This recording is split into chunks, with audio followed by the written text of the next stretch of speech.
నమస్కారం. నేను డాక్టర్ శిరీషా రెడ్డి.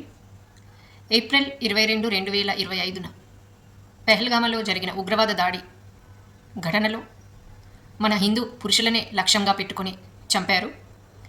మన భారతీయ మహిళలు మమ్మల్ని కూడా చంపండి అని అడిగినప్పుడు వారు మిమ్మల్ని చంపము, మీరు మీ మోడీకి వెళ్ళి చెప్పుకోండి అని అన్నారు.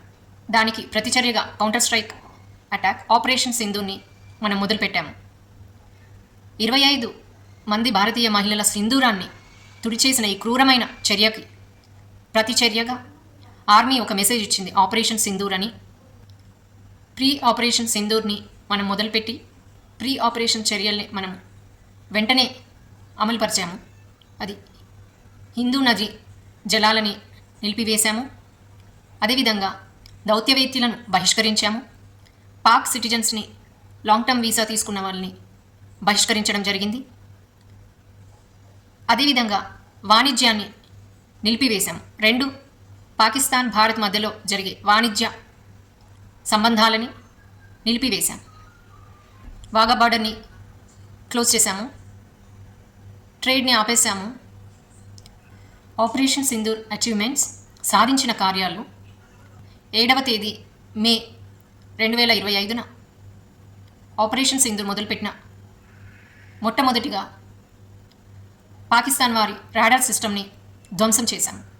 రెండవది 9 టెర్రర్ క్యాంపులని ధ్వంసం చేసి 5 పాకిస్తాన్ ఆక్యుపైడ్ కశ్మీర్లో ఉన్నాయి, మరో 4 పాకిస్తాన్లోని. ఈ టెర్రర్ క్యాంపులని మనము నాశనం పట్టించాం.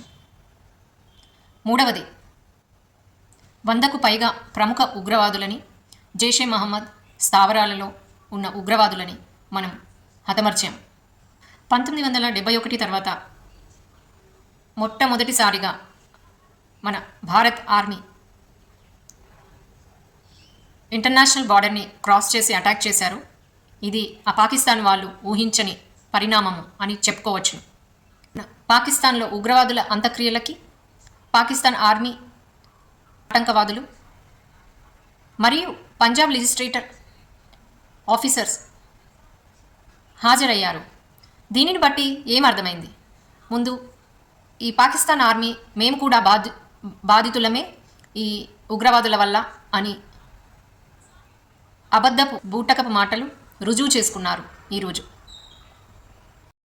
ప్రపంచ ప్రఖ్యాతిగాంచిన F-16 అమెరికన్ యుద్ధ విమానాలని, అదేవిధంగా చైనీస్ FQ-9 రాడార్ సిస్టమ్ని, టర్కిష్ వాళ్ళ డ్రోన్స్ని మన భారతీయ పరిజ్ఞానంతో రూపొందించిన ఆయుధాలతో వాటిని ధ్వంసం చేశాం. దీని పర్యావసనం ఏమిటంటే మన భారతీయ వాణిజ్య వ్యవస్థ మెరుగుపడును. మనం వాడిన బ్రహ్మోస్, పినాకా మిజైల్ సిస్టమ్స్తో మనము రంగంలోకి దిగాము. 11 ఎయిర్ బేసెస్ని మన భారత సైన్యం ధ్వంసం చేశారు. అందులో 50కి పైగా ఉన్నతాధికారులు కూడా ఉన్నారు. 3 అవాక్స్ ఎయిర్ క్రాఫ్ట్స్ని పడగొట్టాము. అదేవిధంగా 2 F-16 ఎయిర్ క్రాఫ్ట్స్ను కూడా ధ్వంసం చేశాము. అణుబాంబుల ఫెసిలిటీ కానీ, కమాండ్ కంట్రోల్ని కానీ, స్టోరేజ్ సిస్టమ్ని మన భారత సైన్యము ధ్వంసం చేసింది. 4 నుండి 5 కంటే ఎక్కువ స్టోరేజ్ సిస్టాన్ని ధ్వంసం చేసింది. 3వ రోజుకి మన పాకిస్తాన్ ఆట కట్టేసిన భారత్ ఎన్నో విజయాలని సాధించింది. అదేవిధంగా మనకి కంటికి కనిపించని కొన్ని విజయాలు కూడా ఉన్నాయి. వాటి గురించి కూడా మనం మాట్లాడుకుందాం. మనకి స్నేహితులు ఉన్నారు, కానీ మన పోరాటం మనమే చేసుకోగలము అని మనం నిరూపించుకున్నాము. అదేవిధంగా సూపర్ స్ట్రాంగ్ డిప్లొమసీ, భారతదేశపు అతి బలమైన దౌత్యం వల్ల వేరే ఏ దేశాలు కూడా ఆపరేషన్ సింధూర్ వ్యతిరేకంగా మాట్లాడలేకపోయారు. కార్గిల్ వార్లో మన అమెరికన్ GPS సిస్టాన్ని తీసివేసినందువల్ల, మనకు అందుబాటులో లేనందువల్ల మనం పాకిస్తాన్ పైన మిజైల్ దాడిని చేయలేకపోయాం.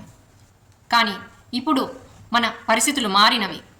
మన భారతీయ పరిజ్ఞానంతో శాటిలైట్ సిస్టమ్, GPS నావిక్ సిస్టాన్ని మనం ఉపయోగించడం ద్వారా మనము ఈ మిజైల్స్ని ఉపయోగించి వారి మీద దాడి చేయడం జరిగింది. దీనివల్ల మనము విజయాన్ని సాధించగలిగినాము. మనము 10 శాటిలైట్స్ని ఉపయోగించి 24 గంటలు ప్రతిరోజు డ్యూరేషన్ని, రియల్ టైంని, ఇంటెలిజెన్స్ని గ్యాదర్ చేయగలిగినాం. మన భారతదేశ పినాకో సిస్టమ్స్ని, బ్రహ్మోస్ మిజైల్స్ని, లేజర్ బీమ్ సిస్టమ్స్ని ఉపయోగించాము. వార్ లైక్ సిచ్యువేషన్స్లో వ్యాలిడేట్ చేసి మనం ఘన విజయం సాధించినాం. ఇది మనకు మన భారతదేశానికి గర్వకారణమైన రోజు.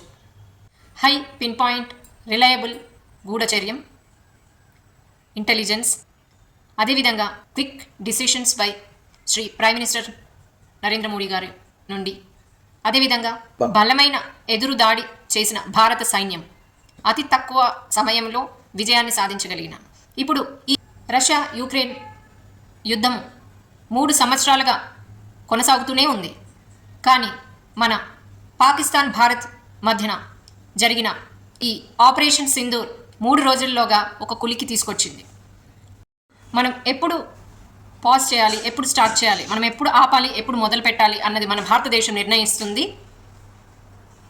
అక్యురేట్, ప్రిసైజ్ డిసిషన్స్ తీసుకునే సామర్థ్యం ఉన్నది. ఏం జరుగుతుందో అని మనం వేచి చూద్దాం. జై శ్రీరామ్. నమస్కారం.